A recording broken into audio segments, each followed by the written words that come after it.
squashed in between Adam's performance today. So I'm Eric Montero, and I'm happy to welcome you to Sajda Qureshi and Mark Thompson, who's are on the Adams committee, and very generously offered with a slight twist of arm to give this seminar on ICT for D, which is a significant team here in Oslo, and basically offer some perspectives, observation, comments, critiques. Sajda has been a very prominent person in this field for I guess back to met in Cuba, the dodgy hours, remember Cuba? So, yeah. We're not as old as we look. You're and somebody and myself, and very fond memories, but let's not go there. And has been, through the work of the IT for Development Journal, but more, broadly engaged in the community building, the institutionalization of ICT for D in the IS community. So we're very happy for that. And then Mark has been, and again, keen observer and critic of some of the ICT for D and the lack and the blind spots and some of that. Although he's I guess, more recently looked more into the openness, open governance platforms. And will be some relevant comparison and perspective on that. So I realize we haven't done very detailed time management issues, but I'm sure that will work out. So basically, we would like to hear what you have to say. We would have a healthy dose of input from a nice turn up and an audience. And we should probably have a little break at one point. So that's basically it. So please. Thank you, Eric. And if Eric asks me to do anything, how can I say no?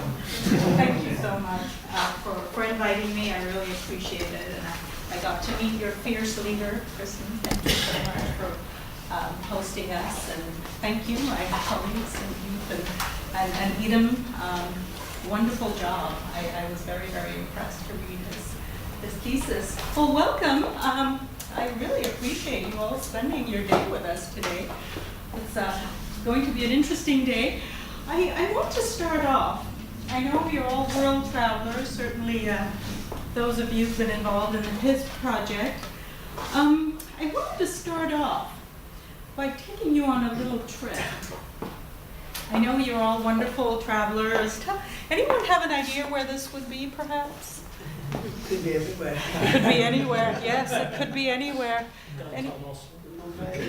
Bombay. Any other ideas? Latin America. Latin America?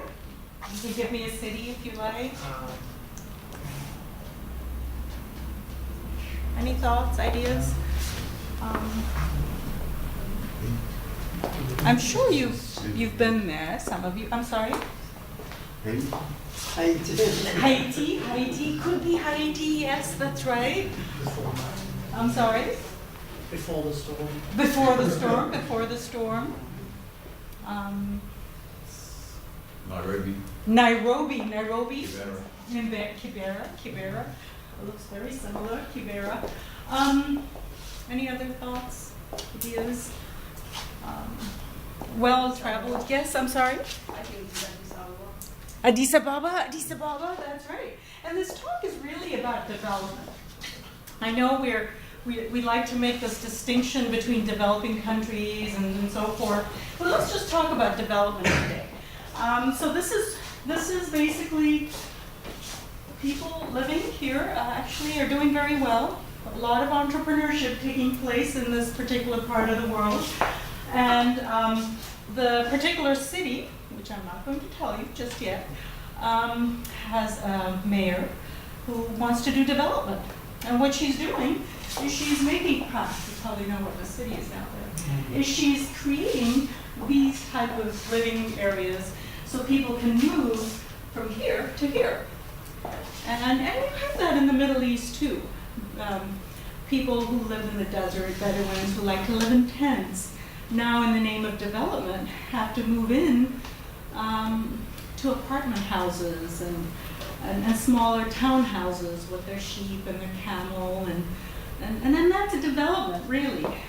It's happening in the Middle East, it's happening in Africa, and people are doing that. That's development.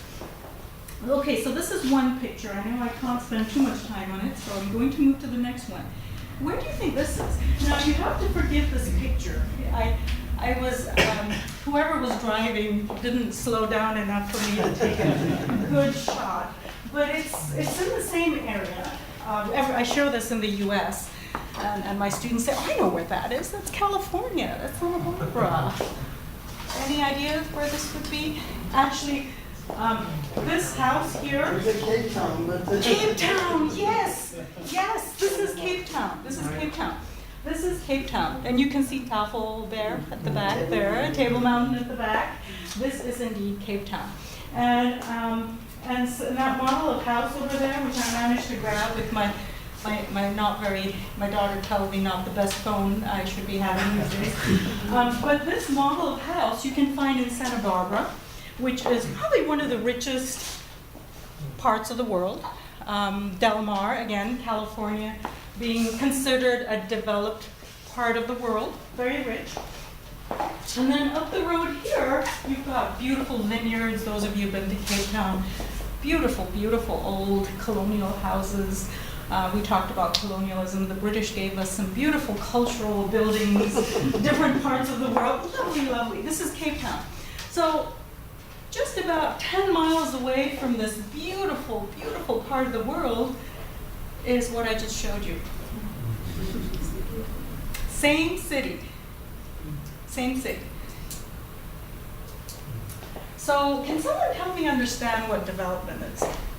I know I'm supposed to be talking about it, Eric said, but I wanted to get a sense from those of you who are working and living in this area. Any ideas? Is Eden with us? Yes, yes. It's a difficult thing to define. Difficult thing to define. But I would think about it as bettering the lives of everyone and not just some. That's a That's not very hairy to say. I love that definition. Thank you for that definition. That's a very enlightened definition. Improvements in the lives of people. That really is what development should be, don't you think? It should be improvements of the lives of people, whether it's in California or Cape Town or South Africa. Whatever the lives they choose to live, which is kind of where STEM is at. Any other thoughts about development? Anyone disagree with what we just said? Anyone agree? Hands, show of hands. Well, we're all friends here. We're all friends. No Trump supporters. We're all friends. Okay. So I have to say that the concept of development that we just spoke about, improvements in the lives of people, is actually quite unique. I'll tell you what's actually the concept that's out there. Concept of development, as we know, and Eric asked me to give a stock of what development is. This concept of developing country was invented in 1944. So when we consider a country developed versus developing, that categorization was created in 1944 at the Bretton Woods Agreement. A little bit of history. You didn't know this was going to be a history lesson. Now I'm going to give you a history lesson. So the third world, developed north versus underdeveloped south, and developing countries, these were categorizations that were created during the Bretton Woods Agreement, really to help this, and the concept of aid was developed. And in 1948, the US put some money together in the Marshall Plan and said, we're going to give this to Europe, mostly Germany, That's how the concept of aid developed.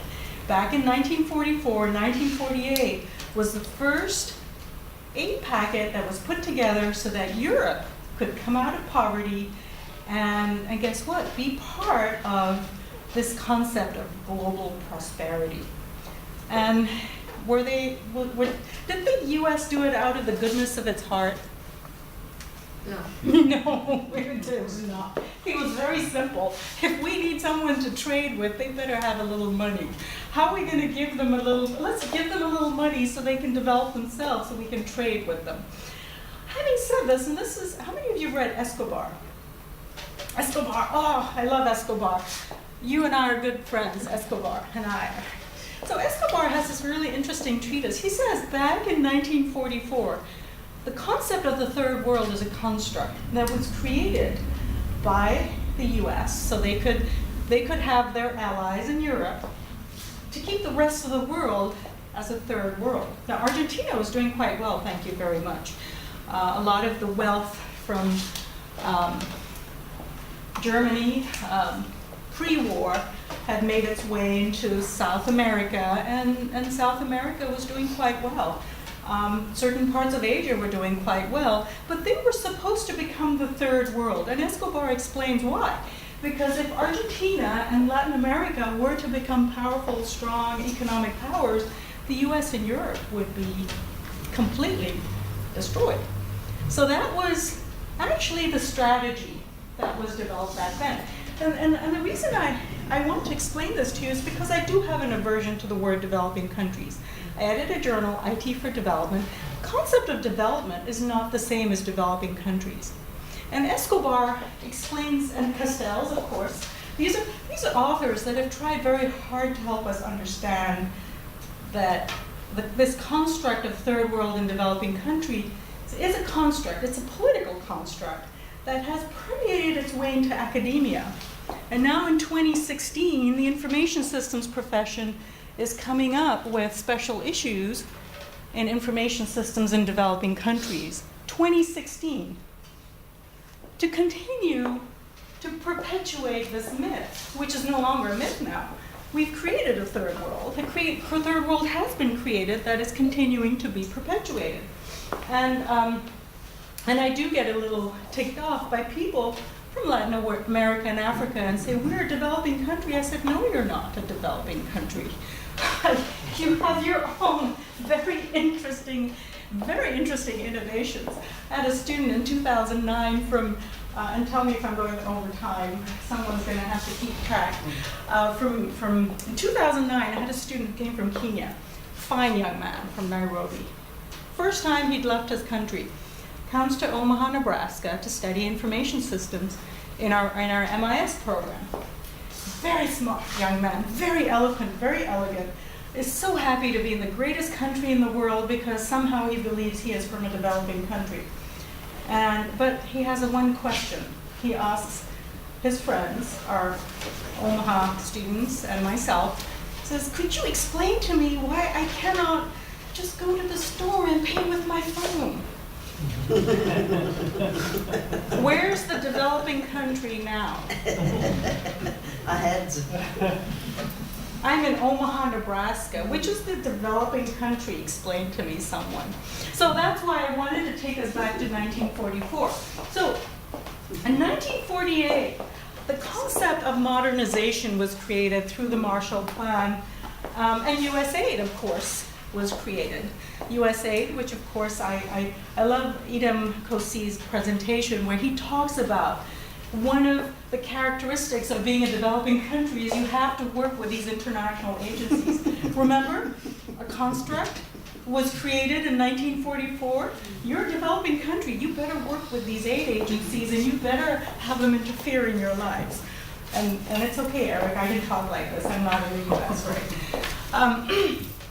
So the concept of modernization was as follows. Poor people living out in Bedouin tents or in Kibera or even the Maasai herdsmen, they shouldn't be doing that. They should A, wear clothes, live in houses, bring their sheep along with them, and their camel. It's okay. You can get them in a townhouse. Go ahead, push them in there. Because the better way of life is modernization. If everyone can subscribe to this concept of capitalism, right? There's nothing wrong with capitalism. Some people like it and they can do really well with it. Other people are not so comfortable with it. But they have to with this concept of modernization. As long as you don't subscribe to this thing that was coming up in Russia, what was that, communism? Bad word, bad word. As long as you consider that a bad word, those are bad ones, we all want to be capitalists here. And that is basically what development aid does. It creates a construct, and then it pushes a point of view onto that construct. And even now, and Eric, you said it's okay for me to say this, the information systems academia with the lovely journal rankings, which I'm very happy with because the ITD is doing very well on those rankings, so I'm not going to complain too much. But here's the thing, subscribes in 2016 to the modernization debate, which is totally ludicrous because there are parts of Africa where people don't really care about being modern. There's something really nice, I think page 29 of Edom Kosi's thesis, where he talks about, well, poverty, you mean you can put that in numbers? Well, there's some people who actually like to live without clothes, and that's okay. They don't consider themselves poor. So here's that construct of modernization based on capitalism that's telling people, no, you may not run around without shoes. Again, remember it's a construct created by the West, imposed upon different parts of the world. Modernization, technological knowledge, tools and techniques developed in the West should be used to develop economies that are poor. Now, Escobar's thesis is really quite interesting. Development aid, of course, 1948 to 70s, we know we got a bunch of international agencies. The United Nations was created, World Bank was created, money was now being funneled to these countries as loans, right? So if you're a poor country, your poor people pay a lot of tax so that your government can take a loan out of the World Bank, so money from a developed country, again, I'm going to go like this, can go to a poor country to buy a big dam. What does that dam do? Tell me, you and I are very good friends. We like Escobar. Well, not too much for everyone. Right. Takes away water from the people, and this happens in the US. We have the Hoover Dam that's taken water away from Native Americans in many, many different parts. Arizona, New Mexico. Native Americans to this day are fighting for their water. They're in the United Nations fighting for their water. And it's happened in Latin America, in India. India is facing huge climate change because of those dams. All these years later, so fast forward 2016, from the 50s to 2016, a lot of damage was done to the lands, even in the US. Of course, the US has now got tornadoes because of those. Development, modern practices of agriculture have taken away the old ways of sustaining farms, livelihoods, and the farmers in India are coming back and saying, can we please go back to our old ways so at least we can keep our land producing food for us, because these dams have taken that away. That's modernization. So when I read papers coming out of information systems journals saying modernization is important, we got to send technology to these poor people, technology transfer, I get very, very upset. I really do, because then we're perpetuating a construct that was created back in the 40s. I think we're in 2016 now, aren't we? I think so. Yeah, it's quite a long time. And then, so then we got the 50s, 60s. People started realizing people in Latin America and Africa are not easily gullible, right? So we realized, well, this is not right. It's not going to work. So a new concept came up in the 70s called neoliberalism. How many of you have heard of neoliberalism? Ah, my friends, tell me about neoliberalism. New one. Let's throw modernization out of the way. Tell me about neoliberalism. It's very important. Very, very popular in the US still. Yes, sir. Alliance of capitalism with free trade principles. Free trade is key here. Do not close your boundaries, right? Do not close your boundaries. Let us keep our free trade going. Rampant individualism. Individuals are important. Fight hard. Do whatever you need to do. Don't care too much about your neighbors here. Just take care of yourself. Develop yourself. So deregulation, free trade, capitalism. I think one of the good things about neoliberalism, not that I want to be too negative here, is really the rise of non-governmental organizations. So now United Nations and the World Bank realize, you know what? We've set up levels of corruption in these countries by giving money to some corrupt politicians who don't really do much. And then we have to write off that debt. Let's work with the non-governmental organizations. They at least care. You know, it looks good on our books. And I worked at the Commonwealth Secretariat in the 90s, and it was very good practice to work with a non-governmental organization than the traditional point of contact minister of education or whoever it is you work with in a particular country. So that was perhaps a good thing. A rise of non-governmental organizations, activists, people who really care, wanting to do the right thing. Now there is a famous saying, comes from the English, that says, the road to hell is paved with good intentions, right? Very good intentions, very good intentions, very good intentions, very disastrous. I'll let you go read the paper on that. I have an editorial, I don't want to take up too much time. But so anyway, it didn't go well. Did not go too well. And then of course, development agencies, World Bank, governments started getting clever. People started getting clever, thinking, no, it's not going to work. And we started realizing that climate change is really a problem. It's not a myth created by the Chinese. It really is a problem. The coasts, you know, California is losing its coasts. There's, I think the Conservation Society predicts that Florida, in 10 years, most of Florida might be underwater. So even the people of Florida, as much as they like Trump, realize, oh, wait a minute, this might be real. We might be losing our ability to survive because the earth may not be able to take too much more of this abuse we're giving it. So sustainable development, the concept came along to say, okay, resources need to be sustainable. But at the same time, remember we talked about that road to hell. It came along with this thing called the Millennium Development Goals. How many of you have heard of the Millennium Development Goals? Wonderful goals. Very well intentioned, right? What does Escobar and Easterly have to say about them? We tell our students, great goals. Can you actually achieve them? How achievable are they? You know, it's great to have goals. I love goals. Let's see how feasible they are. Can we actually achieve those goals?